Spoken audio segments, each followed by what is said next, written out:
자, 오늘 말씀을 선포하도록 하겠습니다. 오늘 말씀 제목은 예수님과 방주 이렇게 되어 있고요. 오늘 본문은 창세기 7장 1절 하나 찾아서 읽고 말씀을 이어가도록 하겠습니다. 다 찾으셨죠? 같이 읽겠습니다. 준비 시작. 주께서 노아에게 이르시되 너와 내 온 집은 방주로 들어오라. 이 시대에서 내가 내 앞에 의로운 것을 내가 보았느니라. 노아의 홍수 사건은 교회를 다니지 않으시는 분들도 하여튼 여러 가지 영상 매체를 통해서 많이 접하시고 해서 대강의 내용들을 많이 알고 계십니다. 이런 일이 있었다는 사실을. 그래서 오늘은 과연 이런 하나님께서 방주로 초청하고 있는 이 사건, 그래서 이 방주가 여러 가지 경랑을 거치고 땅에 다시 안착해가는 이 과정이 예수 그리스도가 우리에게 제시된 모습과 어떠한 유사점이 있는지 이 부분에 관해서 오늘 공부를 해보려고 합니다. 그래서 오늘 한번 본문을 어떤 이야기인지 한번 찾아서 읽고 시작하겠습니다. 창세기 6장 12절로 가보겠습니다. 제가 읽겠습니다. 하나님께서 땅을 보시니 보라 그것이 부패하였더라. 이는 땅 위에서 모든 육체가 자기의 길을 부패시켰기 때문이라. 하나님께서 노아에게 이르시되 모든 육체의 끝이 내 앞에 이르렀으니 이는 땅이 그들로 인해 폭력으로 가득하기 때문이라. 보라 내가 그들을 땅과 함께 멸하리라. 14절 너는 고펠람으로 방주를 짓고 방주 안에 방들을 만들며 역청으로 그것의 안팎을 칠할지니라. 내가 만들 방주의 모양은 이러하니 방주의 길이는 300규빗이요 너비는 50규빗이며 높이는 30규빗이라. 너는 방주의 창을 만들되 위에서부터 1규빗 안에 그것을 완성하고 방주의 문은 방주 옆으로 내며 그것을 아래층, 둘째층, 셋째층으로 만들지니라. 보라 나는 곧 내가 땅 위의 물들의 홍수를 일으켜 속에 생명의 숨이 있는 모든 육체를 하늘 아래서 멸하리니 땅에 있는 모든 것이 죽으리라. 그러나 너와 더불어 내가 내 언약을 세우리니 너는 너와 내 아들들과 내 아내와 너와 함께한 내 아들들의 아내들과 함께 방주로 들어올지니라. 너는 모든 육체 살아있는 것 중에서 종류마다 2마리씩 방주로 데리고 들어와 너와 함께 그것들이 살아남게 할지니 그것들은 수컷과 암컷이어야 하리라. 6장 20절이죠. 날짐승들이 그것들의 종류대로 들어갑니다. 가축이 그것들의 종류대로 땅에 기는 모든 것이 그것의 종류대로 종류마다 2마리씩 내게로 나아오리니 그것들을 살아남게 하라. 너는 먹을 수 있는 모든 음식을 내게로 가져다가 모으라. 그것이 너와 그것들의 음식이 되니라. 방주 안에 지금까지 읽은 내용들을 보면 방주가 어떤 규격으로 만들어져 있는지, 그리고 거기에 종류마다 동물들이 들어가고 있고 그들이 먹을 것을 미리 준비하고 있고 하는 내용들이 지금 읽은 겁니다. 22절 노아가 그와 같이 하여 하나님께서 자신에게 명령하신 모든 것에 따라 그대로 행하였더라. 명령하신 것에 따라서 그대로 행했습니다. 자기가 창작하거나 더하거나 빼거나 변형시키거나 이런 게 없습니다. 그냥 하나님이 말씀하시면 그대로 300이면 300 이렇게 그대로 치수대로 그대로 하는 겁니다. 7장 1절로 가겠습니다. 주께서 노아에게 이르시되 너와 내 온 집은 방주로 들어오라. 이 세대에서 내가 내 앞에 의로운 것을 내가 보았느니라. 2절 너는 모든 정결한 짐승 중에 수컷과 그것의 암컷을 7마리씩 취하고. 자, 지금 정결한 동물에 대해서는 7마리씩 취하도록 되어 있습니다. 그죠? 다른 것들은 2마리씩 이렇게 얘기해서, 근데 정결한 짐승에 대해서는 이렇게 얘기하고 있고, 정결하지 않은 짐승 중에 수컷과 그것의 암컷을 2마리씩 취하며 이렇게 되어 있습니다.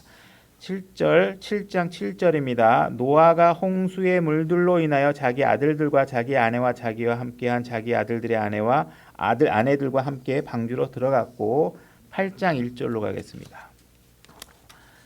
하나님께서 노아와 그와 함께 방주에 있던 모든 생물과 모든 가축을 기억하시니라. 방주에 들어온 모든 것들을 기억하게 됩니다. 방주 바깥에 있는 것은 하나님께서 기억 안 하시겠죠. 방주 안에 들어있는 것들을 기억하십니다. 하나님께서 바람을 땅 위로 지나가게 하시니 물들이 줄어들었고, 그래서 물들이 줄어들고 점점 땅이 말라가겠죠. 8장 4절 7째 달 곧 그 달 17일에 날짜 기억하시고 한번 자 일곱째 달 그 달 17일에 방주가 아라랏 산들 위에 안착하니라. 그래서 또 시간이 경과하죠. 13절. 그래서 안착했지 나오진 않은 겁니다. 그죠? 배가 딱 아라랏 산 꼭대기에 도착하고 이제 땅이 마를 때까지 또 기다립니다. 13절 제 601년 첫째 달 곧 그 달 첫째 날에 물들이 땅에서 마름에 노아가 방주에 덮개를 치우고 보니 보라 지면이 말랐더라. 그래서 이제 지면이 다 마르자 노아가 이제 문을 열고 나오게 되는 과정으로 이 노아의 홍수 이야기가 진행됩니다. 그래서 지금 읽은 이 이야기는 역사적으로 분명히 일어났던 사건입니다. 그래서 우리가 기록된 하나님 말씀 무슨 이게 만들어진 이야기가 아니라 분명히 일어났고 이 이야기는 오늘날 우리에게 제시된 예수 그리스도의 메시지와 매우 유사한 부분이 있습니다. 그래서 오늘 그 유사한 부분들을 찾아서 오늘은 노아의 방주 이야기보다는 예수 그리스도에 관해서 이야기를 해보려고 합니다. 그래서 그 유사점에 관해서 첫 번째로 제가 이 주보를 보면 뭐라고 되어 있냐면 방주와 예수 그리스도는 심판이 있기 전에 하나님께서 우리에게 탈출구로 공급해 주신 것이라는 겁니다. 이렇게 되어 있죠. 그래서 노아의 홍수가 일어나기 이전에 하나님께서는 노아의 방주라는 것을 만들게 하시고 사람들에게 이제 곧 홍수가 일어나서 비가 내려서 이 땅을 내가 멸할 것이다라는 메시지를 공개적으로 전합니다. 하나님께서는 결코 경고 없이 그냥 본인의 마음대로나 감정적으로 우리를 징계하시는 게 아니고 하나님께서 이들에게 오늘 탈출할 수 있는 내가 징계할 것인데 홍수를 내릴 것인데 너희가 탈출할 수 있는 방법이 있다. 너희가 탈출할 수 있는 방법은 이 노아의 홍수가 일어나면 이 방주 안에 타는 것이다. 이 이야기를 미리 경고해주고 있다는 것입니다. 하나님께서는 징계를 하셔야 되는데 왜 징계를 해야 되느냐? 이 땅에 악한 사람들이 너무 많고 폭력이 가득 차고 그죠? 그래서 하나님께서는 거룩하신 분이시기 때문에 결코 폭력과 죄와 악행들을 용납하실 수 없는 것이죠. 하나님은 우리를 사랑하시지만 우리가 짓고 있는 죄들까지 다 사랑하고 이렇게 하는 게 아닙니다. 죄를 짓는 사람들도 사랑하지 않습니다. 그래서 분명히 하나님께서는 그 공의로우심 때문에 죄에 대해서는 징계를 하실 수밖에 없죠. 그래서 분명히 내가 징계를 할 것이다 하는데 그 징계를 할 때 그냥 막 즉흥적으로 하시는 게 아니라 미리 얘기해 주고 계신다는 것입니다.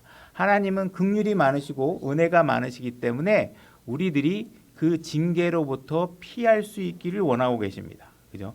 그래서 오늘날 우리에게 예수 그리스도가 제시되고 있는 것도 마찬가지라는 것입니다. 그래서 하나님께서 지금 노아의 홍수 당시에도 그 당시에는 비라는 것이 하늘에서 한 번도 내린 적이 없습니다. 비가 내린다 그러면 하늘에서 뭐 UFO가 쏟아진다 뭐 이런 얘기를 오늘날 듣는 거하고 똑같은 것입니다. 전 그렇게 무슨 말도 안 되는 일이 어떻게 벌어져, 그죠? 우리가 오늘날 메시지는 뭐예요? 너희들이 공중으로 다 들려 올라갈 것이다 이렇게 얘기를 하고 있죠. 그런 게 어떻게 일어나? 그 당시에 노아의 홍수에 사실 그 당시에 사람들도 하늘에서 말짱말짱 비가 한 번도 경험한 적이 없는 그 사람들에게 비가 내린다 그러니까 말도 안 되는 얘기를 들어주는 것이죠. 그렇죠? 그러나 분명히 반드시 일어납니다. 지금도 마찬가지로 세상을 향해서 하나님께서 메시지를 보내고 계십니다. 내가 심판할 것이다. 내가 심판할 것이니까 너는 지금 예수 그리스도 안으로 들어와라. 그것이 너희가 살 길이다. 이렇게 얘기를 하고 있습니다. 하나님께서 징계를 하시고 그 사람들을 지옥에 보내고자 하시는 건 하나님의 궁극적인 목적이 아닙니다. 하나님은 여러분들이 죄로부터 구별되어져서 하나님과 더불어 거룩한 삶을 살 수 있는 상태가 되기를 하나님께서 원하고 계시고 그러한 길을 분명히 제시하고 있는 것입니다. 지옥이라는 것은 하나님께서 인간들을 보내기 위해서 만든 곳이 아니라 타락한 천사를 위해서 만든 것이죠. 베드로후서 2장 4절에 가서 한번 확인해 보겠습니다. 제가 읽겠습니다. 하나님께서 죄를 지은 천사를 아끼지 아니하사 지옥에 던지시고 어둠의 사슬에 넘겨주어 심판 때까지 예비해 두셨으며 하나님께서는 죄를 지은 천사들을 아끼지 않고 버리실 때 사용하시기 위해서 지옥을 만들어 놓으신 것입니다. 그래서 여러분들을 하나님께서 어쨌든 간에 누구든지 이런 지옥이나 이런 곳에 보내는 것을 좋아하지 않으십니다. 그래서 계속 그것을 메시지를 보내고 있는 하나님께서 못하는 건 뭐냐면 죄와 더불어 함께 있을 수가 없습니다. 하나님은 너무 거룩하셔서 죄가 있는 상태에서 하나님과 더불어 있을 수 없어요. 내가 너와 함께 같이 있고 싶은데 그 전제 조건이 뭐냐면 죄가 없어야 되는 거죠. 그래서 그 문제를 해결하게 요구하고 계시는 것이죠. 그 다음에 두 번째로 탈출할 수 있는 그 길은 하나님께서 제공하고 계신다는 것입니다. 하나님께서 내가 탈출할 수 있는 그 길을 제공할 때 어떤 다른 사람에게 위탁하거나 그런 게 아니라 하나님께서 스스로 그 모든 길을 철저하게 준비하시고 피할 길들을 완벽하게 만드시는 것이죠. 그래서 노아의 방주를 만든 모습들을 보지 못한 사람이 없게끔 모든 사람이 볼 수 있는 곳에서 노아의 방주가 만들어지고 있는 것입니다. 그죠? 여러분들이 지금 나는 예수 그리스도에 관해서 한 번도 들어본 적이 없다. 이렇게 말할 수 없게끔 하나님께서는 모든 공개적인 자리에서 누구나 알 수 있는 방법으로 이 메시지가 전달되고 있는 것입니다. 모든 사람들이 방주를 만드는 모습을 보고 다 비웃습니다. 그죠? 노아의 식구 말고는 방주에 올라탄 사람이 없었죠. 이 당시에. 그러니까 많은 사람들이 조롱합니다. 지금 뭐 하는 짓이야? 무슨 비가 와 세상에. 저렇게 어리석은 일이 어딨어. 하나님께서는 자기들의 죄를 지적하고 있는데 죄에 대해서 부끄러워하지 않고 하나님이 탈출 방법을 제시하고 있는데 그 방법에 대해서 관심이 없는 것입니다. 하나님께서 이렇게 모든 사람들이 볼 수 있도록 하고 계시는 것에 우리는 감사해야 됩니다. 왜? 저는 이렇게 어렸을 때 이렇게 제일 못하는 것 중에 절망감을 느끼는 게 보물찾기 같은 거 시키면요. 저는 절망합니다. 이게 나는 못 찾겠어. 어디 있는지. 근데 친구들은 보면 찾아가지고 뭐 공책도 받고 연필도 받고 하는 그거 어떻게 찾지? 근데 만약에 저에게 구원의 방법을 보물찾기 형식으로 저에게 제시한다 그러면 저는 포기할 것 같아요. 그거 어디 있는지 어떻게 알아요? 뭐 숨긴 사람의 의도도 파악해야 되고. 근데 모든 사람이 알 수 있게 했다는 거예요. 뭐 누구 하나님 구원받을 수 있는 특별한 사람들에게만 계시를 해줬다거나 예정된 사람에게만 특별하게 알려져 있다거나 특별하게 무슨 제사장 신분을 갖고 있는 사람에게만 알려졌다거나 그런 게 아닙니다. 누구나 다 볼 수 있게. 그죠? 그러니까 나는 몰랐다고 얘기할 수 없게 해주신 거예요. 그것은 피하는 사람들에게는 나중에 핑계거리가 될 수 없어서 괴로웠겠지만 그 길을 찾고자 하는 사람들에게 너무 감사한 일이죠. 왜? 어렵게 찾지 않아도 되잖아요. 다 보이는 거잖아. 그냥 내가 마음만 결정하면 되잖아요. 그죠? 그러니까 이것이 얼마나 감사한 거냐는 것이. 그죠? 뭔가 하나님께서 이렇게 밝히 드러내서 해주는데 그것을 믿지 않고자 하는 사람들에겐 이런 모든 것들이 뭘로 작동하느냐? 실적거리로 작동한다. 이렇게 얘기하고 있습니다. 베드로전서 2장 7절로 가보겠습니다. 제가 읽겠습니다. 그러므로 그분께서 믿는 너희에게는 보배로우시나, 그죠? 믿는 사람들에겐 예수님이 더할 나위 없이 감사하고 값지죠. 그분 안에 들어와 있으면 우리가 그걸 모든 걸 알게 됩니다. 불순종하는 자에게는 건축자들이 거부한 그 돌이 되셨느니라. 바로 그들이 모퉁이의 머릿돌이 되고 그 돌이 고퉁의 머릿돌이 되고 걸림돌과 실족하게 하는 반석이 되되 순종하지 아니하며 말씀에 걸려 넘어지는 자들에게 그리 되었나니 그들은 또한 그렇게 되도록 정하여졌느니라. 우리가 생명을 구하고 자기의 죄를 인식한 사람들에게는 와 너무 감사하다. 이렇게 내가 어렵지 않게 그 길을 제시받고 내 그 방주 안으로 들어갈 수 있는 것이 너무 감사하다 생각하는데 너무 자기 지식이 똑똑해서 저게 뭐야? 아니 비가 어디서 와? 사람이 상식이 있지. 아니 비 본 적 있어? 그런 게 어디 있어? 자기의 죄를 지적하고 있는데 죄를 보지 않고 뭐예요? 하나님께 제시한 길을 비웃는데 자기 역량을 다 하고 있다는 것입니다. 자기의 죄의 문제를 해결하는 데 관심이 없는 것이죠. 그러니까 하나님께서 제시하고 있는 구원의 그 길이 걸림돌이 되는 것입니다. 어리석어 보이고 그 해결의 길이 아니라고 생각하고 그냥 발길에 차이는 그냥 돌들처럼 무시당하고 이렇게 그들에게 그런 존재가 되는 것이죠. 오히려 걸려 넘어지게 되고 하는 것들이죠. 그래서 하나님께서 우리에게 명확히 볼 수 있는 곳에 그 탈출구를 만들어 놓고 계신다는 것은 우리에게 너무나도 감사한 일이라는 것이죠. 세 번째, 이 방주는 살아있는 나무로 만들어졌다는 것을 알 수 있습니다. 이렇게 되어 있습니다. 창세기 6장 14절 찾아서 읽겠습니다. 우리 읽었던 구절인데 창세기 6장 14절 제가 읽겠습니다. 너는 고펠나무로 방주를 짓고 방주 안에 이렇게 방주를 만들며 이렇게 되어 있죠. 너는 고펠나무로 방주를 지어라 이렇게 되어 있는데 이 고펠나무가 뭐 어떤 종류의 나무인지 뭐 아는 학자들은 없는 것 같아요. 이게 특별히 어떤 나무인지는 몰라요. 근데 우리가 여기서 오늘 메시지를 찾을 수 있는 것은 뭐냐면 이 나무는 살아있는 나무다라는 거예요. 우리가 하나님께서는 이 살아있는 나무를 사용해서 나무를 방주를 만들도록 하셨다는 것입니다. 이 살아있는 나무는 이 땅에 씨가 심겨져서 그죠? 땅에 묻혀서 싹이 나고 그죠? 그래서 성장해서 이 땅에서 생성돼서 이 땅에 있는 수분을 흡수하고 이 땅의 공기와 바람 이런 것들을 다 맞으면서 자라난 나무입니다. 예수님께서도 다윗의 씨로 오셨고 아브라함의 씨로 오셔서 이 땅에 내려오셔서 우리와 동일하게 호흡하고 살아가셨던 분이십니다. 그래서 예수님은 이와 같이 이 나무처럼 주님은 연한 초목과 같다고 말씀하셨고 마른 땅에서 나온 뿌리같이 자라신 분이라고 얘기하고 있고 그래서 우리가 주님은 살아있는 나무셨다라는 것을 말하고 있습니다. 이 방주는 바로 살아있는 나무로 만들어졌고 우리가 타야 할 예수 그리스도라는 생명의 방주도 예수 그리스도 바로 생명이셨던 살아계셨던 그분에 의해서 만들어진 구원받을 수 있는 장소라는 것입니다. 그죠? 네 번째, 이 나무를 가다듬기 위해서 우리가 뭐 노아가 나무를 타고 올라가거나 뭐 이렇게 해가지고 나무에 뿌리가 심겨진 상태에서 우리가 노아가 막 나무를 조각하고 가지를 쳐내고 이렇게 하는 것이 아니라 어떻게 하셨냐? 이 나무는 뿌리부터 잘려져서 쓰러진 다음에 그 쓰러진 나무를 가지고 가공해서 만들게 되었다는 것입니다. 그죠? 이 나무는 방주로 만들어지기 위해서 먼저 잘려져 죽어야지만 방주로 만들어질 수 있다라는 것입니다. 그죠? 예수님께서도 이와 같이 이 땅에 살아있는 나무로 계시다가 그분은 잘려져서 죽으셔야지만 했던 분이십니다. 마찬가지로 고펠나무도 잘려지고 잘려지고 못으로 망치로 두들겨 맞고 해서 나무가 상하고 이와 같은 과정을 거쳐서 방주가 만들어지듯이 예수님께서도 우리의 구원자가 되시기 위해서 이 땅에 오신 다음에 고난과 고초와 못질을 당하시고 죽으시게 된 것입니다. 그래서 바로 이러한 예수님께서 우리의 구원자가 될 수 있는 것이죠. 이사야서 53장 5절로 가보겠습니다. 이사야서 53장 5절. 제가 읽겠습니다. 그러나 그는 우리의 범법들로 인해 부상을 당하고 우리의 불법들로 인해 상하였노라. 그가 징벌을 받음으로 우리가 화평을 누리고 그가 채찍을 맞음으로 우리가 고침을 받았도다.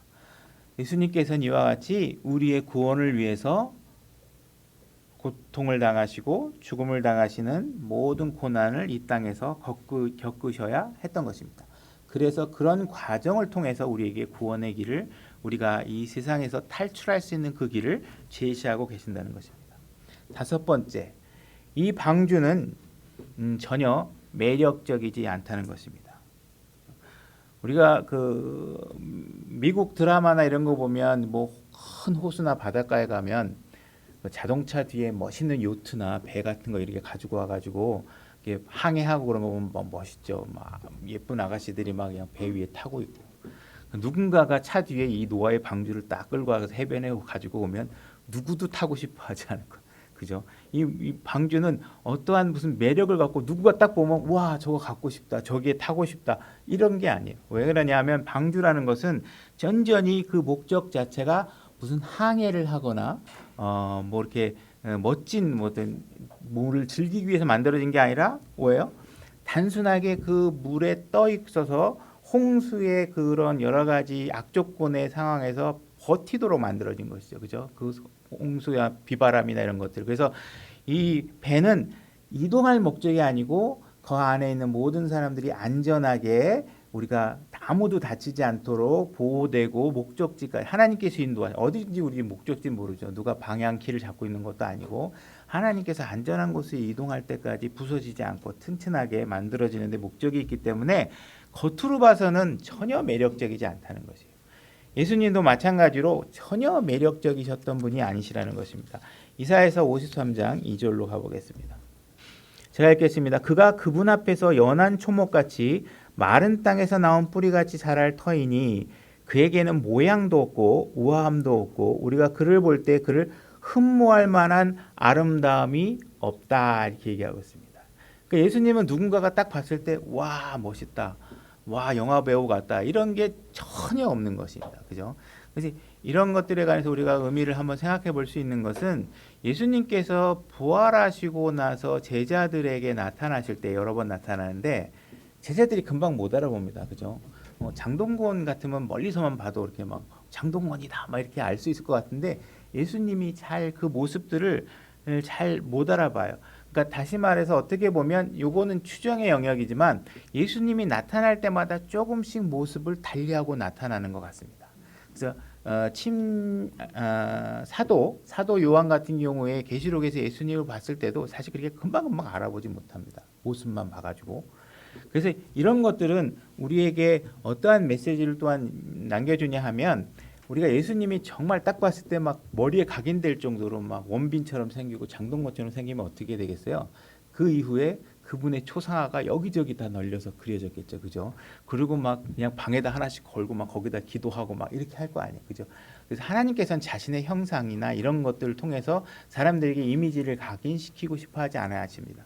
우리는 그분을 알 수 있는 건 그분이 어떤 일을 하시는 분인가, 어떤 능력을 갖고 계시는 분인가. 그렇죠? 그런 걸 통해서 우리가 그분을 알 수 있는 것이지 그분이 우리가 딱 보면 막 흠모할 만큼 막 멋지게 생기고 이런 것을 아니라는 것이죠. 그래서 우리가 예수님을 믿어야 하는 것은 그분이 제시하고 있는 길과 그분이 보여주고 있는 그 능력과 권능, 그분이 약속하고 있는 메시지를 통해서 우리가 그분을 믿는 것이지 그분이 잘생겼기 때문에 믿거나 그죠? 그분이 너무 멋있게 호화로운 삶을 우리가 흠모하는 어떤 화려한 뭐 집에서 살고 있기 때문에 그분을 믿거나 하는 것이 아니라는 것입니다. 그죠?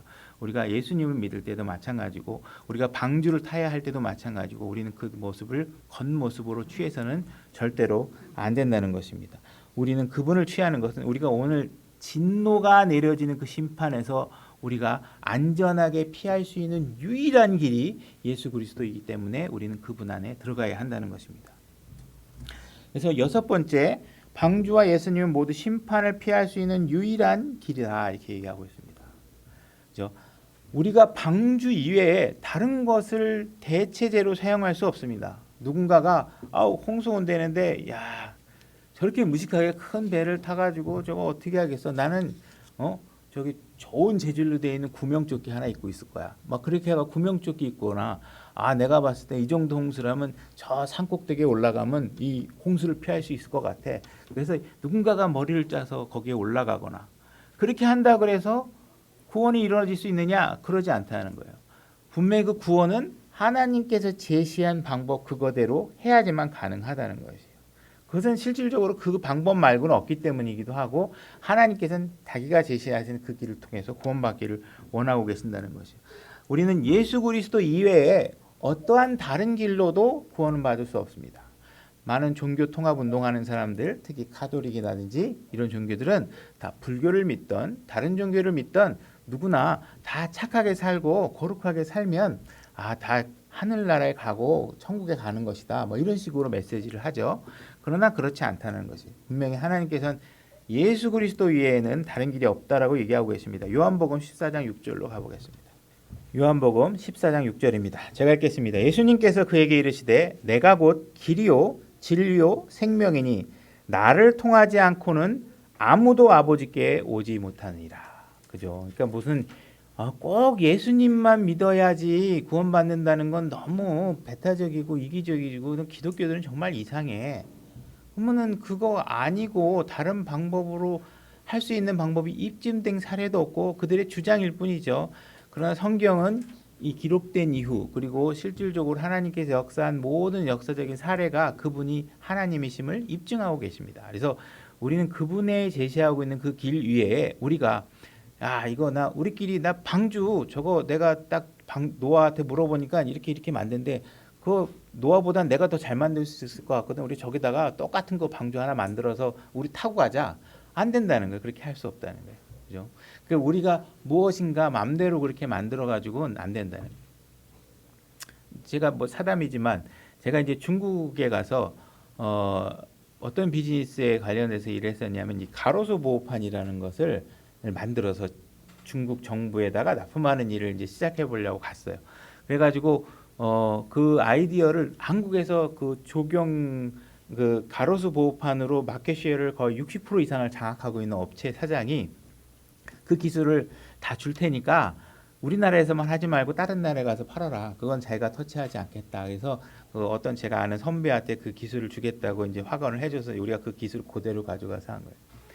근데 사람들이 전부 다 앉아가지고 뭐 얘기하냐면 아 이거 내가 봤을 땐 여기서 요만큼 자르면 무게가 줄이면 원가가 절감되고 막 그거 다 막 잘랐다가 나중에 보니까 막 부서지고 다 이유가 있는데 우리 지식이 짧아서 그게 왜 있는지 모르는 거죠. 그러니까 함부로 손대면 안 되는 거예요. 모를 때는. 근데 사람들이 자꾸 자기의 지식으로 하나님을 능가할 수 있다고 생각하고 자기가 이해 못한다고 막 변형하면 어떻게 돼요? 다 부서지고 다 문제 생기는 거예요. 인간의 습성이 자꾸 그래. 내가 뭐 더 붙이면 나 때문에 이게 내가 그거 내가 생각해낸 거거든. 막 이거 얘기하고 싶어서 막 주체를 못하는 게 지식의 교만이 감당을 못하게 만들어요. 그럼 하면 안 된다. 그러니까 우리가 예수 그리스도께서 왜 예수 그리스도 외에 방법이 없느냐?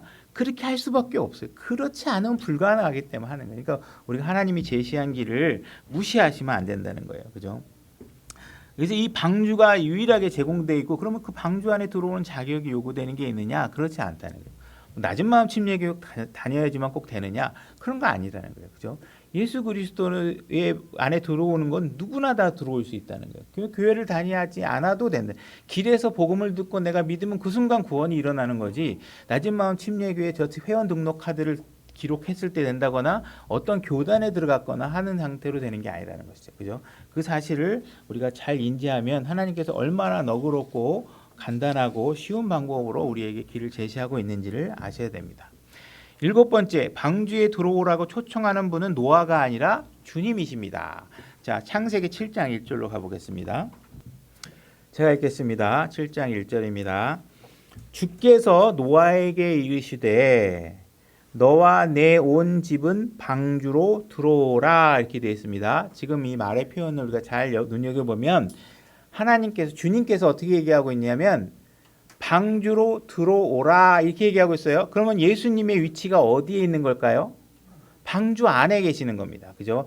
예수님께서 이미 방주 안에 먼저 들어가 계시고 주님께서 노아의 식구들을 초대하고 있는 것입니다. 그러니까 방주의 주인은 예수님이시고 주님이시고 주인이신 그분께서 방주로 초대하고 있는 것입니다. 그죠? 그러니까 노아가 만들고 있지만 그 노아가 이 방주의 주인도 아니고 노아가 사람들을 초청하는 것이 아닙니다. 예수님께서 초청하고 계시는 것입니다. 그죠? 제가 누군가에게 복음을 전하고 예수 그리스도를 믿으라고 초청을 한다면 내가 초청하는 게 아니라 누가 초청하는 거예요? 주님께서 초청하시는 것입니다. 그래서 이 초청은 노아나 노아의 아들이나 며느리나 누구도 아니라 그 초청의 주체는 예수 그리스도이시다. 그러니까 내가 구원을 받아서 어느 교회에 가서 간증해서 저는 이 목사님을 통해서 구원을 받았어요. 이 간증은 잘못된 간증입니다. 예수님이 여러분들을 구원하시는 것이지 교회 목사가 여러분들을 구원하는 것이 아닙니다. 그죠? 항상 주인은 예수님이 여러분의 삶의 주인공은 예수님이 되셔야 되는 거예요. 그죠? 그러니까 어떤 일들을 하든 간에 그 일을 이루시는 분은 예수님이시고 주님이시라는 사실을 한치도 잊어서는 안 된다는 것입니다. 분명히 어느 순간에 예수님은 난 싫어. 나 방주에 안 팔 거야. 그 뭐 어리석은 것 같아. 말도 안 돼. 저렇게 어색하게 생기고 뭐 통나무 갖고 쟤네들이 만들어 봤어요. 뭘 얼마나 잘 만들겠어. 뭐 100년씩이나 걸려서 만들고 도대체 난 못 믿겠어. 막 해갖고 거부한 사람도 성경 말씀에 따르면 언젠간 그들이 하나님의 심판석 앞에 서게 되면 어떻게 해요? 그 마음에 한 줄기 희망이 있을 겁니다. 나를 구원해 주셨으면. 하나님께 간절히 주님 제발 저를 지옥에 안 보내주셨으면 좋겠습니다. 그러나 그때는 때가 늦는다는 거예요. 어차피 여러분들은 그러한 간절한 소망을 나중에 갈구하게 될 것이라는 거예요. 그렇다 그러면 그때 절망 가운데서 불가능한 요구를 하시지 마시고 지금 가능할 때, 그죠? 지금 가능할 때 하라는 것입니다. 우리가 자신의 죄에 포커싱을 안 되어 있고 노아가 만들고 있는 그런 이 사건에 대해서 내가 분석하고 따지고 하게 되면 내가 너무 높아져서 안 들어가지는 거예요. 내 죄가 있다고 생각하면 뭐라도 해결해야 돼요. 그죠? 내가 죄가 있다면 죄를 지은 사람이나 안 지은 사람이 죽어서 뭐 똑같이 다 아무것도 없다고 하면 뭐하러 열심히 삽니까? 뭐하러 착하게 살고 뭐하고 선하게 살고요. 그죠? 우리 죄의 문제를 해결하려고 하나님께서 이같이 제시하고 계시는 것이고 우리가 냉철하게 잘 생각해 보면 그 길밖에 없다는 거예요. 어떠한 유명한 도사든 스님이든 자기 죄도 관리 못하는데 그 사람이 여러분들을 구원해 줄 수 없어요. 예수님 외에 하나님이신 그분 외엔 여러분들을 구원해 주실 분이 안 계시다. 나중에 가서 절절거리고 애원하지 마시고 지금 하나님께서 여러분들에게 애원하고 있을 때 그 애원을 들으시라는 거예요. 지금 탈레면 타고 말레면 말아라가 아니라 하나님은 지금 자신의 아들의 생명까지 내어주면서 여러분들에게 애원하고 있는 것입니다. 제발 들어와라. 제발 믿어라. 제발 너희가 살 길이 이거밖에 없다. 뭐 내가 너희들 모여가지고 내가 무슨 유익이 있는 게 아니라 너희들의 유익을 위해서 그러는 것이다. 그죠? 하나님께서 여러분 하나 더 살리고 못 살린 것이 하나님한테 무슨 큰 유익이 있어요. 그러나 우리에겐 커다란 유익이 있다는 그걸 위해서 하나님께서 이 일을 제시하고 계신다는 것입니다. 여덟 번째, 이 방주는 안전하게 봉인이 되어 있다. 창세기 6장 14절로 가보겠습니다. 제가 읽겠습니다. 너는 고펠나무로 방주를 짓고 방주 안에 방들을 만들며 역청으로 그것에 안팎을 칠할 것이다. 이렇게 역청으로 안팎을 단단하게 칠해놓은 거예요. 이게 역타르 같은 거겠죠. 그죠? 방수 재질, 뭔가 아무것도 침투할 수 없는 것을 앞뒤로 다 봉인해 놓은 거예요. 그러니까 바깥에다가 역청을 다 칠해놨으니까 어떻게 해요? 비가 오고 물이 차고 오래도 바깥에 있는 어떠한 물도 습기도 안으로 침투할 수 없게 만들어 놓으신 것이라는 것입니다. 뿐만 아니라 안쪽에도 역청으로 완전히 칠해지고 완전히 문이 딱 봉인이 되면 내가 들어왔다가 나 다시 나가고 싶어. 이래도 못 나간다는 거예요. 그죠? 하나님께서 나중에 문을 열어놓고 나가라 할 때까지는 못 나가는 거죠. 그러니까 여러분들은 한번 이 방주 안에 딱 들어오면 이 모든 폭풍과 홍수가 끝나기 전까지는 그 안에서 꼼짝달싹 못하게 나올 수 없어요. 여러분들은 확실하게 봉인되어져서 여러분들은 그곳으로부터 안전하게 보호받도록 하나님께 해놓으신 거예요. 그러니까 한번 구원받은 사람이 그죠? 다시 구원을 잃어버릴 수 있다. 이거는 하나님을 모독하는 일이에요. 모독하는 하나님이 하신 일을 그죠? 하나님께서 자신의 아들의 생명을 집어넣어서 만들어놓은 그 구원을 하나님께서 시작했는데 그걸 누구한테 뺏겨요? 마귀에게 도로 뺏긴다? 말도 안 되는 일이에요. 한번 들어오셨으면 나갈 수 없다. 들어오는 길은 너무나 쉽다. 그죠? 그 길을 안 들어오면 본인만 손해다. 그죠? 여러분들은 일단 방주 안에 들어오시면 이제 여러분들은 뭘 걱정 안 해도 돼요. 죽을 걱정, 지옥 갈 걱정 이런 걱정 안 하셔야 돼요. 그럼 여러분들이 이제 누릴 수 있는 건 뭐예요? 주님이 주신 이 화평과 평안과 행복을 즐기시면 되는 거예요. 기쁘게 사시면 되는 거라는 거죠. 그죠? 아홉 번째, 이 방주에는 문이 하나만 있습니다. 성경에 보게 되면 아까 우리가 읽다 보면 뭐 가로 길이 세로 길이 뭐 어디에다가 창문을 만들고 뭐 이런 게 나오는데 문에 관해서는 딱 표현이 뭐냐면 방주의 옆면에 문을 만들고 그래서 하나 만들라는 거 말고는 어떠한 것도 기록되어 있지 않아요. 그죠? 그래서 문의 사이즈가 얼마나 되는지 우리는 알 수가 없어요. 그래서 그 문으로는 토끼 한 마리도 들어올 수 있고요. 코끼리도 들어올 수 있고 그죠? 맘무스도 들어올 수 있으면 들어올 수 있는 것이. 그 문의 크기는 누구든지 들어올 수 있는 크기로 제작되어 있다는 것입니다. 그 크기를 규정하고 있지 않다는 것이에요. 어떤 사람은 이 땅에 태어나서 죄를 좀 알맞는 한 어린 나이에 죄를 짓다가 죽은 사람도 있고요. 어떤 사람은 연쇄살인범으로 몇 사람씩 죽이다가 죽음 직전에 예수 그리스도를 믿고 구원받은 사람들도 있겠죠. 여러분들이 어떠한 크기의 죄를 지었다 하더라도 누구든지 마음만 먹으면 들어올 수 있는 곳이 방주입니다. 그 문의 사이즈는 정해져 있지 않다는 것이에요. 그래서 누구라도 이 문 안으로 다 들어올 수 있도록 하나님께서 허락하기 위해서 그 사이즈와 규격이 정해져 있지 않다. 그걸 제시하고 있지 않다라는 것을 알 수 있습니다. 또한 예수님께서도 자기 자신을 문이라고 얘기하고 계십니다. 요한복음 10장 1절로 가보겠습니다. 제가 읽겠습니다. 진실로 진실로 내가 너희에게 이르노니 문을 통해 양 오리에 들어가지 아니하고 다른 길로 넘어가는 자 바로 그 자는 도둑이며 강도이니라. 그죠? 제시하고 있는 문이 있는데 문을 안 들어오고 옆으로 단문으로 넘어온다든지 그러면 도둑이겠죠. 뒷문 따고 들어와도 도둑이죠. 그죠? 내가 곧 문이니 누구든지 나를 통해 안으로 들어가면 구원을 받고 또 들어가고 나오며 꼴을 얻으리라. 이렇게 되었습니다. 하나님께서는 예수 그리스도 한 분 그분을 통해서만 여러분들이 들어올 수 있다고 얘기하고 있습니다. 그죠? 방주에도 문은 하나입니다. 방주에는 어디 뒷문도 없고 쪽문도 없고 옆문도 없고 오직 하나의 문으로 들어왔다가 나갈 수 있을 뿐입니다. 그죠? 그래서 우리는 예수님이 이 문이었다는 사실을 노아의 방주에서도 그 그림에서 퍼즐 조각을 제시하고 계신다는 것입니다. 그 다음에 우리 방주는 10번째 방주는 3층으로 되어 있습니다. 창세기 6장 16절로 가보겠습니다. 제가 너는 방주에 창을 만들되 위에서부터 1규빗 안에 그것을 완성하고 방주의 문은 방주 옆으로 내며 그것을 아래층, 둘째 층, 셋째 층으로 만들지니라.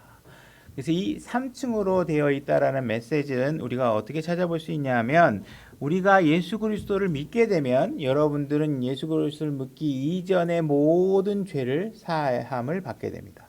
그리고 지금 저지르고 있는 이 죄도 마찬가지고 앞으로 여러분들이 예수 그리스도를 만나고 구원받을 때 몸매의 구원을 구속을 받을 때까지 여러분들의 모든 죄는 동시에 다 구원을 받았다고 하나님께서 말씀하고 계십니다. 그러니까 여러분들이 과거, 현재, 미래 세 개의 모든 구간에 거쳐서 통틀어서 여러분의 모든 죄들이 용서받았다는 것을 메시지를 전하고 있는 것으로 볼 수 있습니다. 노아의 방주가 4층으로 만들어지지 않은 것은 그 삶과 관련된 의미가 분명히 있는 것입니다. 그 다음에 우리가 또 우리의 영과 혼과 몸이 안전하게 봉인되어져서 구원받았다는 메시지를 통해서도 우리가 알 수 있습니다. 데살로니가전서 5장 23절로 가서 그 내용 한번 확인해 보겠습니다. 데살로니가전서 5장 23절입니다. 제가 읽겠습니다. 평강의 바로 그 하나님께서 너희를 온전하게 거룩히 구별하시기를 원하노라. 내가 하나님께 기도하여 너희의 온 영과 혼과 몸을 우리 주 예수 그리스도께서 오실 때까지 흠 없이 보존해 주시기를 구하노라. 이렇게 얘기했죠. 여러분들이 구원을 받게 되면 여러분들의 몸, 영과 혼과 몸 이 세 가지가 완전하게 그 순간에 구속받은 것입니다. 비록 지금 이 몸은 그대로이기 때문에 나중에 변화된 몸을 받게 되는데 나중에 여러분들의 몸의 구속을 위해서 예수님께서 또다시 십자가에 가실 이유가 하나도 없는 것이죠. 이미 십자가에서 모든 것들이 해결된 것입니다. 그죠? 그래서 우리는 이 세 가지의 요소, 우리 몸원육이 구원받았고 우리 과거, 현재, 미래가 구원받았다는 이 3의 의미를 3층에서 찾아볼 수 있지 않을까 이렇게 얘기할 수 있습니다. 그 다음에 11번째 하나의 창이 있습니다. 창세기 6장 16절 우리가 읽었던 구절 다시 한번 보겠습니다. 너는 방주에 창을 만들되 위에서부터 1규빗 안에 그것을 완성하고 이렇게 되어 있죠. 그래서 노아의 방주가 있으면 맨 꼭대기에서 1규빗 안에 창을 만들도록 하고 계시는 것입니다. 만약에 이 창의 위치가 1층이나 바닥 쪽에 창이 놓여 있다면 어떤 일이 벌어질까요? 홍수가 일어나고 비바람이 몰아치고 모든 그런 재난이 시작되면 우리는 그 창을 통해서 뭘 볼 수 있을까요? 사람들이 빠져 죽는 거 봐야 되고 죽음을 봐야 되고 시체가 떠다니는 거 봐야 되고 광풍이 몰아치는 거 봐야 되죠. 2층에 있으면 어떨까요? 그럼 2층에 있으면 막 집채만한 파도가 몰아치고 있는 것을 봐야 되고 그저 그 막 심리적 불안감이 막 다가와야 되고 시체가 막 떠다니고 막 이런 것들이 막 볼 거 아니에요. 그죠? 막 하늘에 번쩍번쩍거리고 막 이런 것들이 막 폭풍이 벌어지고 헤어리치는 것들. 그러나 하나님께서 지금 어떤 문을 만들어 놓고 있냐면 하늘 꼭대기에 우리가 저 하늘만을 바라보고 이 기간을 지내도록 하나님께서 하늘에 바로 3층에다가 창문을 만들어 놓으셨다는 것이죠. 그죠? 우리가 주변 환경에 우리 눈이 빼앗기지 말고 오직 하늘의 소망만을 우리가 바라보고 살도록 하나님께서 그 메시지를 이 방주 안에 담아놓고 계시다는 것입니다. 우리의 소망은 하늘에 있습니다. 이 땅에 있지 않습니다. 우리는 잠시 있다가 우리는 이 땅을 떠날 것입니다. 그러나 잠시 있는 이 땅에서 여러분들의 삶은 너무나도 중요합니다. 그죠? 12번째, 모든 사람이 함께 거할 장소가 마련되어 있습니다. 6장 14절로 가보겠습니다. 창세기 6장 14절입니다. 제가 읽겠습니다. 너는 고펠나무로 방주를 짓고 방주 안에 방들을 만들며 여기 룸스 방들을 만들라고 돼 있죠. 그래서 노아의 방주를 만들고 동물들을 초청할 때 이미 그들이 거할 수 있는 장소들을 이미 다 충분히 만들어 놓고 초대를 하고 있다. 그죠? 그 다음에 우리도 마찬가지로 예수님께서 우리에게 뭐라고 얘기했냐면 요한복음 14장 2절로 가보겠습니다. 요한복음 14장 2절. 요한복음 14장 2절. 제가 읽겠습니다. 내 아버지 집에 거할 곳이 많도다 할 때 거할 곳이 뭐냐면 맨션입니다. 맨션. 맨션. 그러니까 맨션은 큰 저택을 얘기하는 거예요. 아까 우리가 노아의 방주에서는 짐승들이나 뭐 이런 것들 대부분 초대할 때는 룸이라고 되어 있죠. 근데 여러분들을 초대할 때는 맨션을 준비하고 계신다는 거예요. 더 큰 집들을 준비하고 계시는 것이죠. 그래서 하나님께서는 여러분들을 초대할 때 이미 여러분들이 거하고 쉴 수 있는 곳을 이미 다 만들어 놓고 여러분들을 초청하고 계신다는 것이죠. 그렇죠? 여러분들이 그래서 거할 곳이 없을까 봐 걱정하실 필요 없이 그분의 초청을 받아들이시면 된다. 이렇게 볼 수 있습니다. 13번째, 방주 안에는 여정에 필요한 모든 것이 이미 갖추어져 있습니다. 방주 안에 여러 종류의 짐승들이 있고 노아의 식구들이 있습니다. 이들이 먹어 제키는 양을 따지면 뭐 한두 끝도 없을 거예요. 그죠? 코끼리 같은 것들이 먹으려고 그러면 그 양도 어마어마하고, 그리고 이게 거의 노아의 방주 거의 1년에 거쳐서 방주 안에 거의 갇혀 있다시피 하는 건데 그거 어마어마한 양이죠. 근데 하나님께서 노아의 방주에 있던 사람들이 뭐 굶어 죽었다든지 뭐 먹을 게 부족했다든지 이런 게 없습니다. 하나님께는 다 먹을 것들과 이런 것들을 다 준비해서 그 안에 넣고 있는 것입니다. 그러니까 그 안에 내가 거기 필요한 게 없으면 어떡하지? 생각하실 필요 없다는 거지. 여러분들이 예수 그리스도 안에 들어올 때 여러분들 나는 어떻게 저기 거룩하게 살 수 있지? 고난 가운데 기뻐하라고 그랬어. 근데 어떻게 하지? 내가 어려움 가운데 있으면서도 화평을 누려야 돼? 그게 불가능할 것 같은데 걱정하지 말라는 거예요. 그 모든 거 다 할 수 있게 하나님께서 다 모든 재료와 이런 것들을 여러분들이 구원받을 때 다 주셨다는 거예요. 그죠? 그러니까 초청할 때 다 있는 거예요. 그죠? 무슨 배가 한번 떴는데 공급선이 와가지고 뭐 한 달에 한 번씩 음식 공급하고 가고 그런 거 아니에요. 딱 방주 안에 초대하기 전에 다 준비해놓고 여러분들을 초대하는 거예요. 그러니까 여러분들이 구원할 때 구원받는 순간에 우리에게 필요한 모든 걸 다 주신 거예요. 그죠? 화평할 수 있는 거, 그죠? 기뻐할 수 있는 거, 죄로부터 이길 수 있는 능력, 모든 거를 다 주신 거예요. 단지 우리가 활용할 수 있는 스킬이 부족하니까 훈련해서 배우셔야 돼요. 그죠? 좋은 거 인덕션 났는데 이게 뭐 가스레인지만 쓰던 사람들은 어떻게 해요? 뭐 돌리는 것도 안 보이고, 그죠? 뭐 어떻게 써야 되는지 안전된 스킬이 모르잖아요. 그걸 배우시라는 거예요. 그죠? 그러니까 하나님께서 이미 다 주셨다. 최고의 무기로, 최고의 상품으로, 최고의 음식으로 다 여러분들에게 제공해 놓으셨기 때문에 여러분들은 그거 안에서 먹을 거, 입을 거 이런 거 걱정할 거 없이 여러분들은 유익하게 시간을 즐기시면 된다고 얘기하고 있습니다. 아까 우리가 방에 대한 이야기도 했는데요. 하나님께서 방에 대해서 개수가 몇 개인지를 얘기하고 계시지 않습니다. 방의 개수가. 그러면 왜 하나님께서 개수를 얘기하지 않지? 뭐 계시록에 보면 무슨 뭐 도시의 크기가 어떻다고 그러고 우리가 대환란 기간이 42개월 그죠? 3년 반 뭐 이런 것들에 대한 수치들이 다 나옵니다. 필요한 것들. 어떤 것들은 막 정확하게 수치를 제공해 주시기도 합니다. 근데 왜 하나님께서는 방의 개수는 얘기하고 있지 않을까? 그죠? 뭐 성벽의 높이는 천사의 치수에 144큐빗이라고 되어 있기도 하고 계시록에 보면 도시의 크기가 가로 세로 높이가 1200 스타디온이라고 얘기하고 있고 12지파 이름이 기록되어 있다고 하고 막 숫자들이 넘쳐날 정도로 많이 있습니다. 근데 사도 요한이 하나님의 보좌의 주변에 사람들이 막 구원받은 사람들이 엄청나게 많아서 그걸 딱 쳐다보니까 천사들이 그 사람의 숫자에 대해서 이렇게 얘기합니다. 계시록 5장 11절을 한번 가볼까요? 제가 이렇게 또 내가 보고 왕자와 짐승들과 장로들을 둘러싼 많은 천사들의 음성을 들었는데 그들의 수는 하나님 왕좌에 있는 구원받은 사람들이 그런 수들은 만만이요 천천이라 이렇게 얘기했습니다. 이 말은 뭐냐면 엄청나게 많다 이렇게 그냥 많을 표현한 거예요. 무슨 숫자가 된 게 아니라 왜 그냥 많다라고만 했을까? 뭐 다른 건 숫자는 뭐 365 뭐 몇 개 구체적인 숫자를 막 주시는데 구원받은 사람의 숫자에 대해서는 그냥 엄청나게 많다 이렇게만 얘기하고 있어요. 왜 그럴까? 그죠? 이것은 그 숫자가 확정되어 있지 않기 때문에 그래요. 그죠? 하나님께서 구원받은 숫자가 몇 명이다라고 정해놓지 않으셨다는 거예요.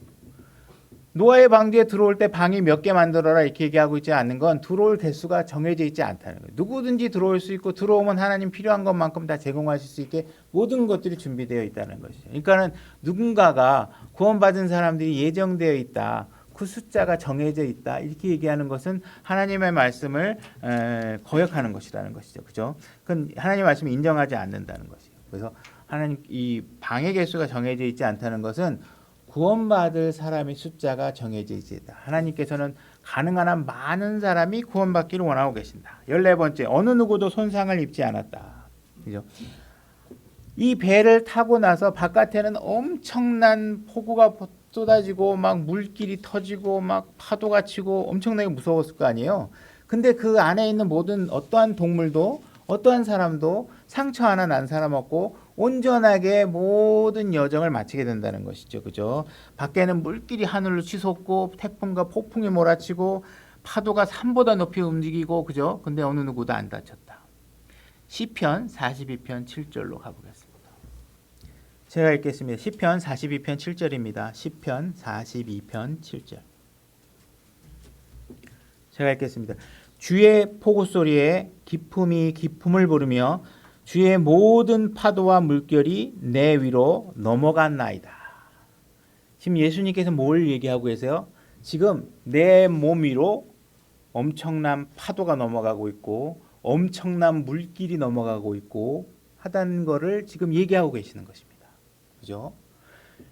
여러분들이 예수 그리스도 안에 있는 게 맞습니까? 그렇다면 여러분들은 안전하게 보호받을 수 있습니다. 그죠? 여러분들이 예수 그리스도 안에 있다면 바깥에 수많은 나쁜 일이 벌어지고 세상에 우울한 일들이 벌어지고 범죄가 벌어지고 묻지마 폭행이 벌어지고 있지만 여러분들은 안전하다는 것입니다. 지금 노아의 방주가 물 위에 떠서 엄청난 폭우가 떨어지고 있는데 그 모든 것을 누가 받아내고 있냐 하면 예수 그리스도께서 다 받아내고 계신다는 거예요. 그 안에 있는 모든 동물과 모든 초대받은 사람은 어떻다는 거예요? 옷깃 하나 스치지 않고 안전하다는 거예요. 쏟아지는 폭우와 징계와 하나님의 진노가 이 땅에 쏟아진다 하더라도 그 안에 있는 모든 것들은 안전하다는 거예요. 근데 그것을 누가 다 감내하고 있다는 거예요? 예수 그리스도께서. 그죠? 여러분들이 이 땅에 살면서 나한테 왜 이런 일이 벌어져? 하나님 불공평한 거 아니야? 그거는 여러분들이 죄의 몸에서 태어나서 여러분들이 죄 가운데 살기 때문에 벌어지는 일들이지 하나님은 여러분들을 안전하게 보호해주고 계신다는 거예요. 하나님의 아들이 여러분들이 받아야 될 모든 징계를 다 감당해내고 있다는 거예요. 그러니까 여러분들은 예수님이나 하나님께 불평할 수 없다는 거예요. 하나님은 여러분들이 안전하게 한 사람이라도 더 그 징계로부터 구원받기를 원하고 계신다는 것이에요. 여러분들이 이 땅에 살면서 아프고 병들고 슬프고 괴로운 일이 벌어진다면 그것은 아담 때문이라는 것이에요. 여러분들이 죄의 싹스를 갖고 있기 때문에 그렇다는 것이에요. 하나님의 목표는 뭐예요? 여러분들을 방주 안에 태워서 아픔도 없고 슬픔도 없고 고통도 없고 눈물도 없고 죽음도 없고 장례식장도 없는 그곳으로 여러분들을 데려가고 싶다는 것이에요. 그죠? 그러니까 여러분들이 예수 그리스도 안에 들어오기를 하나님께서 간절한 마음으로 지금 애원하고 있다는 것이에요. 여러분들에게 향한 이 사랑은 무한정 그 유효 기간이 남아있지 않다는 것이에요. 세상을 사랑하지만 하나님께는 어느 순간에 자기의 백성만을 사랑하는 때가 오게 된다는 것이에요. 이 세상을 향한 사랑이 아직 열려 있고 여러분들이 생명 안으로 들어올 수 있는 기회가 열려 있는 이 기간에 여러분들이 들어오지 않으면 노아의 방주 바깥에서 모든 것들이 멸하듯이 여러분들은 멸망의 대상이 될 것이라는 것입니다. 하나님께서는 여러분들에게 가장 좋은 것으로만 채워주기를 원하고 계신다는 것입니다. 그죠? 여러분들이 세상의 고통들은 여러분들의 육신과 세상이 주는 고통과 그런 것들이지 하나님께서 주시는 고통이 아니라는 사실을 여러분들은 아셔야 된다는 거예요. 15번째, 방주는 7째 달 17일에 땅에 안착합니다. 창세기 8장 4절 가보세요. 제가 읽겠습니다. 7째 달 곧 그 달 17일에 방주가 아라랏 산들 위에 안착하니라. 자, 17일에 7째 달 17일에 아라랏 산에 안착합니다. 우리가 출애굽기 이야기를 잠깐 돌아가 보게 되면 하나님께서는 6월절이라는 날을 제정하십니다. 하나님께서는 이스라엘 백성을 이집트로 이집어낸 다음에 하나님께서는 달력을 새로 제정하십니다. 그죠? 6월절, 이집트 땅에서 첫 번째 유월절을 지낼 때 그 해는 원래는 일곱째 달의 14일째에 해당되는 달입니다. 그래서 하나님께서 일곱째 달 14일 날 문설주에 피를 바르게 하시는 것과 지금 이 노아의 홍수 때 17일째에 하나님께서 모든 징계가 끝나는 날짜를 기록하신 것은 우연의 일치가 아니라는 것입니다. 그죠? 6월절 14일 날 예수 그리스도께서 십자가에 못 박혀 죽으시게 되는 일들이 벌어지고 사흘 뒤에 부활하시는 그 날짜와 이게 일맥상통하고 있다는 것이에요. 그죠? 창세기를 기록하신 분, 마태복음의 이야기를 기록하고 계신 분, 그죠? 출애굽기 이야기를 기록하신 분이죠. 출애굽기 이야기를 기록하신 분이 기록자는 서로 다르고 시대가 틀리지만 그걸 기록하신 분은 하나님이라는 원저자가 하나님이라는 것은 동일하다는 것을 보여주고 있다는 것입니다. 그 다음에 16번째 방주 안에 화평이 유지되고 있다는 것입니다. 지금 동물들이 사자, 호랑이, 쥐, 토끼, 염소, 양 이런 것들이 지금 방주 안에 들어와 있습니다. 그죠? 그들이 원래 방주 바깥에 있으면 어떤 관계에 놓여 있는 건가요?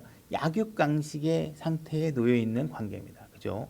근데 이들이 방주 안에 들어와서는 어떻게 된 건지 무슨 힘에 의해서인지 이들이 서로 싸우지 않고 잡아먹지 않고 화평을 유지하고 있다는 것입니다. 그죠? 사자가 뭐 쥐나 뭐 토끼나 뭐 양이나 이런 거 보고 잡아먹을 생각을 안 하는 것이죠. 그죠? 그들이 바깥에 있었으면 어떻게 서로 잡아먹어야 되잖아요. 그죠? 근데 이상하게 방주 안에 딱 들어오는 순간 이들의 본성에 변화가 생긴 것입니다. 여러분들이 세상에 있을 때는 어땠습니까? 서로 무시하고 서로 비난하고 그죠?